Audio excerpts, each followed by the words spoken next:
রাজধানীর মহাখালীর কড়াইল বস্তিতে ভয়াবহ অগ্নিকাণ্ডের ঘটনা ঘটেছে। সেখানে আছেন আমাদের সহকর্মী ইমতিয়াজ সনি। সবশেষ খবর জানতে আমরা যুক্ত হচ্ছি তার সাথে। সনি, বিকেল 5:30টায় আগুনের সূত্রপাত হয়ে এখন প্রায় 4 ঘন্টা অতিবাহিত হতে চলল। এই মুহূর্তে কি অবস্থা দেখতে পাচ্ছেন? আগুনের তীব্রতা কতটা ভয়াবহ? এবং আপনার সাথে নিশ্চয়ই স্থানীয়দের সাথে কথা হয়েছে, তারা কি বলছেন? আগুনের সূত্রপাত কিভাবে হলো সে সম্পর্কে এখন পর্যন্ত কোনো তথ্য জানতে পেরেছেন কিনা? বুশরা কড়াইল বস্তি কিন্তু এখনো জ্বলছে, তবে আগুনের তীব্রতা কিছুটা কমে এলেও কিন্তু এখনো পুরোপুরি নিয়ন্ত্রণ অথবা নির্বাপন তো প্রশ্নই আসে না, তো নিয়ন্ত্রণও এখনো আসেনি।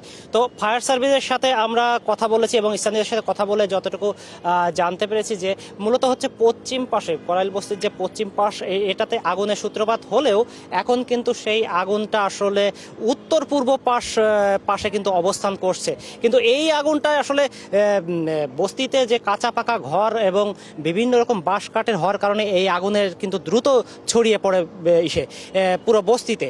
কিন্তু এই ফায়ার সার্ভিস কিন্তু যথাসময় কিংবা সাথে সাথে উপস্থিত হলেও কিন্তু মূলত যোগাযোগ ব্যবস্থা সংকীর্ণ হওয়ার কারণে কিন্তু ফায়ার সার্ভিসের কর্মীরা যথাযথ সময় কিন্তু কাজ, তাদের আগুন নির্বাপনের যে কাজ সেটা কিন্তু তারা করতে পারেনি।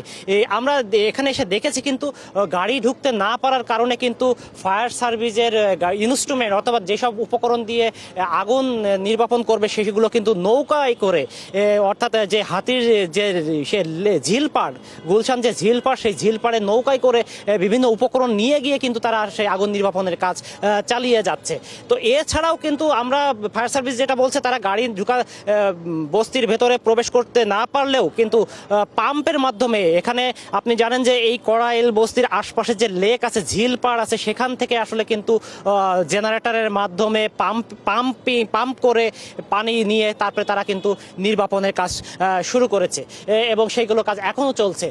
তবে এই আগুনের যেই তীব্রতা, সেই তীব্রতা কিন্তু ক্ষণে ক্ষণে কিন্তু আসলে বৃদ্ধি পেয়েছিল 3 ঘন্টা যাবত। জানতে আমরা নিশ্চয়ই আবারও ফিরবো আপনার কাছে। দর্শক সহকর্মী ইমতিয়াজ সনি আমাদের সাথে যুক্ত হয়েছিলেন, রাজধানীর কড়াইল বস্তির অগ্নিকাণ্ডের সব শেষ জানাচ্ছিলেন।